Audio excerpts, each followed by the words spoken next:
বন্ধুরা, আজ আমাদের গল্পের নাম হলো চাঁদ ও ছোট্ট তারা টুনির গল্প।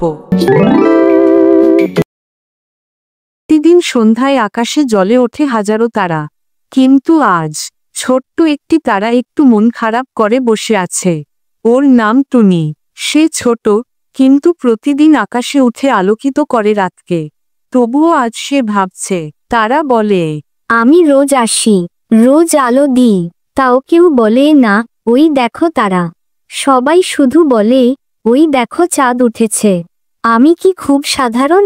চাঁদ বলে, এই টুনি, এত মন খারাপ কেন?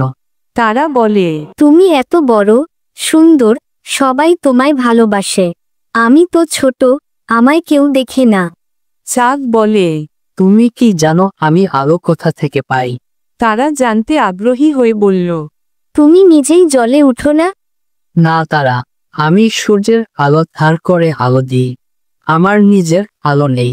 কিন্তু তুমি নিজের আলোয় রাতকে সাজাও। তারা অবাক হয়ে চাঁদের দিকে তাকিয়ে রইল। সে বুঝতে পারল, ছোট হলেও তার নিজের শক্তি আছে। চাঁদ বলে, এই রাতটা শুধু আমার একার না। তুমি না থাকলে রাতটা কখনো এত সুন্দর হতো না।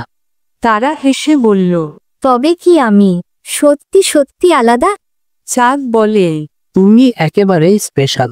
বন্ধুত্ব মানে বড় ছোট না, মানে একে অন্যকে বোঝা আর পাশে থাকা।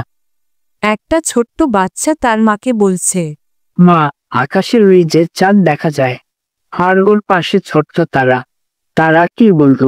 তার মা হাসতে হাসতে বলে, হ্যাঁ, ওরা হলো একসাথে জ্বলতে শেখা বন্ধু। চাঁদ আর তারা একসাথে রাতকে আলোকিত করে। সেই রাত থেকে চাঁদ আর তারা হয়ে গেল অটুট বন্ধু। ওরা বুঝেছে, কারো আলো ছোট নয়, আর কারো গুরুত্ব কম নয়। সবাই মিলে রাতকে করে তোলে স্বপ্নের মতো সুন্দর। তো বন্ধুরা, এরকম আরো দারুণ দারুণ মজার ভিডিও পেতে ভিডিওটিতে লাইক দিয়ে চ্যানেলটিকে সাবস্ক্রাইব করে রাখো।